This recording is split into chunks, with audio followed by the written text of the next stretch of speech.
తూర్పుగోదావరి జిల్లాలో ఒక మహాతల్లి ఉండేవారు, డొక్కా సీతమ్మ గారని. ఆవిడ పరమదయ కలిగినటువంటి తల్లి. ఒకానొకప్పుడు బొంబాయిలో ధనగుప్తుడు అని ఒక వ్యాపారస్తుడు ఉండేవాడు. ఆయన బంగారం వజ్రాల వ్యాపారం చేసేవాడు. ఆయనకి వరహాల శెట్టి అని ఒక కొడుకు, ఒకే ఒక్క కొడుకు లేక పుట్టాడు. ఆయన తండ్రి గారు చేస్తున్న వ్యాపారంలో వస్తున్న విశేషమైన లాభాలు చూసి మెల్లిగా దుర్వ్యసనాలకి లోనైపోయి ఆయన ఐశ్వర్యాన్నంతటినీ కూడా పాడు చేసేసి ఆఖరికి భార్యని కొడుకుని కూడా వదిలిపెట్టేస్తే, ఆ ధనగుప్తుడు కోడల్ని మనవల్ని చూసుకోకపోతే మర్యాద కాదని వాళ్ళిద్దరినీ తన దగ్గర పెట్టుకుని పెంచి పెద్ద చేస్తున్నాడు. ఈ వరహాల శెట్టి మెల్లిమెల్లిగా దురభ్యాసాలకి ధనం కావలసి వచ్చి దొంగతనాలు కూడా చేయడం మొదలుపెట్టాడు. రక్షకభటులు తన కోసం తిరుగుతున్నారని తెలిసి భయపడి బొంబాయి నగరాన్ని విడిచిపెట్టేసి మెల్లగా ఆంధ్రప్రదేశ్ చేరుకుని, ఆంధ్రప్రదేశ్లో ఆ లంకల గన్నవరం అంటారు, చిన్న పల్లెటూరు, అక్కడ డొక్కా సీతమ్మ గారు నిరతాన్నదాత. ఆవిడ ఎప్పుడూ అందరికీ అన్నం పెడతారని మెల్లిగా ఆవిడ ఇంటిలో చేరి ప్రతిరోజు ఆవిడ ఇంట్లో భోజనం చేస్తూ ఉండేవాడు. ప్రశాంతంగా గడిచిపోతోంది. కొన్నాళ్ళైన తర్వాత దురభ్యాసాలు జ్ఞాపకానికి వచ్చాయి. మళ్ళీ తాను ఇంతకుముందు ఏ దురలవాట్లకి అలవాటు పడిపోయాడో అవి జ్ఞాపకానికి వచ్చి అవి లేకుండా ఉండలేక డబ్బు కావలసి వచ్చి రాత్రి అందరూ పడుకుని ఉండగా ఇన్నాళ్ళు అన్నం పెడుతున్నటువంటి డొక్కా సీతమ్మ గారి పట్టుచీర పెరట్లో దండెం మీద ఆరేసి ఉంటే ఆ పట్టుచీర తీసి మూట కట్టుకుని వెళ్ళిపోతుంటే అక్కడ పడుకున్న వారి యొక్క శరీరాన్ని తొక్కాడు.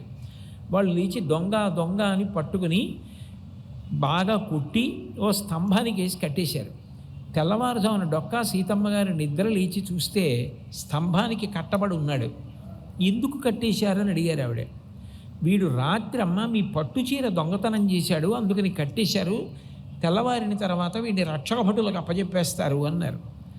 ఆవిడ విపరీతంగా ఏడ్చి, అయ్యో నాయనా నిన్ను ఇంత కొట్టారా, ఒంటి మీద వాతలు తేలేయా, ఏ తల్లి కన్న బిడ్డవో మీ అమ్మ ఎంత ఏడుస్తుందో తెలిస్తే అని కట్లు విప్పి తీసుకొచ్చి కూర్చోబెట్టి ఒళ్ళంతా నూనె రాసి వేడినీళ్లు పోసి తలస్నానం చేయించి భర్తగారిని పిలిచి పట్టుపంచి ఇప్పించి కట్టుకొమ్మని కళ్ళంబట నీళ్లు పెట్టుకొని కడుపు నిండా భోజనం పెట్టి, నాయనా మీ అమ్మ ఎక్కడ ఏడుస్తోందోరా, ఇట్లాంటి పనులు చీకు, ఇక పైన నువ్వు జాగ్రత్తగా బతకమని భర్తగారితోటి ఆ రోజులలో 50 రూపాయలు ఇప్పించారు ఆవిడ.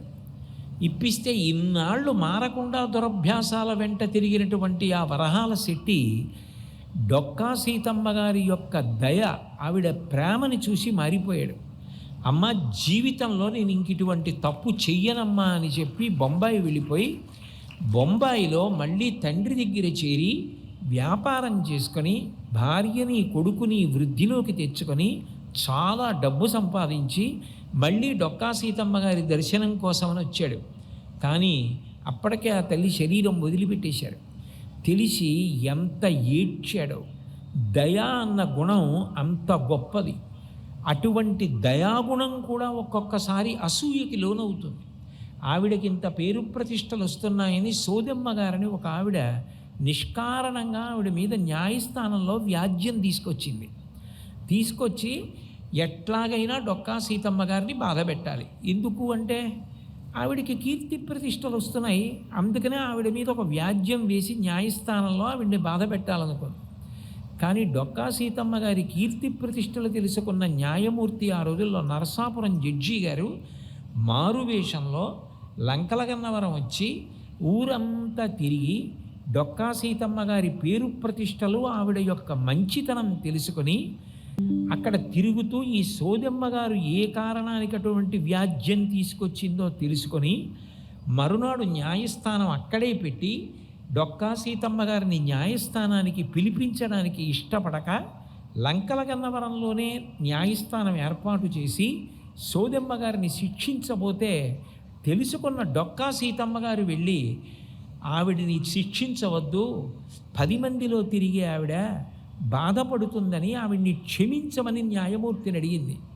ఆవిడ యొక్క దయాగుణానికి ఆశ్చర్యపోయిన న్యాయమూర్తి, ఇటువంటి ఉత్తమురాలి మీద నువ్వు న్యాయస్థానంలో వ్యాజ్యం తీసుకొచ్చి బాధపెట్టావు, ఇప్పటికైనా నీ బుద్ధి మార్చుకుని సక్రమంగా ప్రవర్తించడం నేర్చుకోమని సోదమ్మ గారికి చెప్పి డొక్కా సీతమ్మ గారిని నిర్దోషిగా ప్రకటించి ఆమె పెట్టినటువంటి భోజనం చేసి న్యాయమూర్తి వెళ్ళిపోయారు.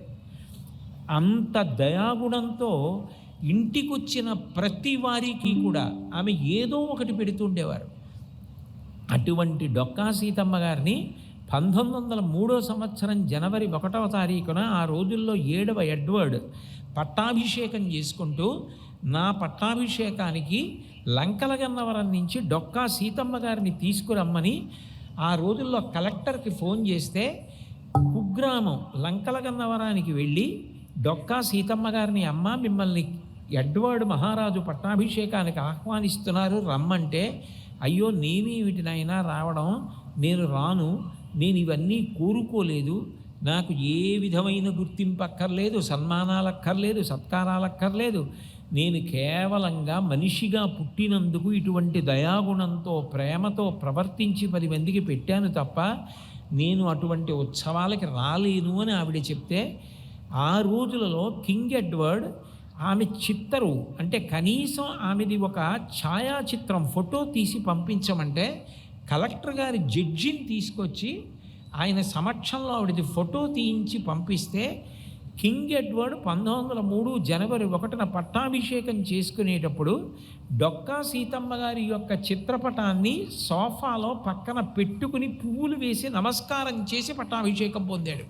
ఎవరు అట్లా త్యాగం చేయగలిగారో, ఎవరు అట్లా ప్రేమించగలిగారో, ఎవరు అట్లా దయతో జీవించగలిగారో వారి జీవితం అదృష్టవంతమైన జీవితం. ఆ దయ పుట్టమంటే పుట్టేది కాదు. ఒక కడుపున పుట్టిన అన్నదమ్ములైన భార్య భర్త కలిసి ఒకే ఇంట్లో 50 సంవత్సరాలు వైవాహిక జీవితం చేసిన భర్త గారికి ఉన్న దయ భార్యకు ఉండాలని లేదు, భార్యకున్న దయ భర్తకు ఉండాలని లేదు.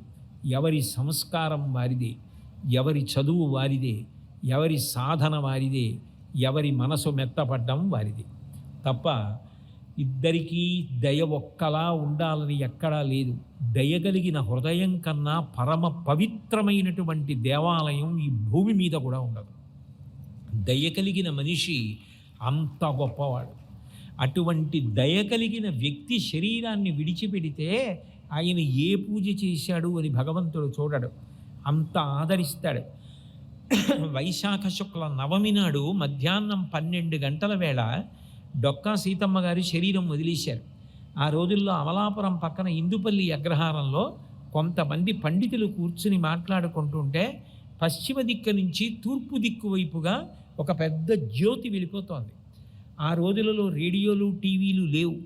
ఆ పండితులు చూసి గుర్తుపట్టి, ఇంత గొప్పగా జ్యోతి వెడుతోంది అంటే ఎవరో మహాతల్లి శరీరం విడిచిపెట్టింది, ఎవరో మహాపురుషుడి శరీరం విడిచిపెట్టాడు, ఆత్మజ్యోతి వెళ్ళిపోతోందని గుర్తుపెట్టారు. భగవాన్ రమణ మహర్షి అరుణాచలంలో శరీరత్యాగం చేసినప్పుడు ఎలా ఆయన ఆత్మజ్యోతి వెళ్ళిందో, 10 మందికి బ్రతికున్నంతకాలం అన్నం పెట్టిన డొక్కా సీతమ్మ గారి శరీరం వదిలిపెట్టినప్పుడు ఆవిడ ఆత్మజ్యోతి ఆకాశంలో అలా వెళ్ళింది. అంటే దయగలిగిన ప్రాణి అంత గొప్పవాడు.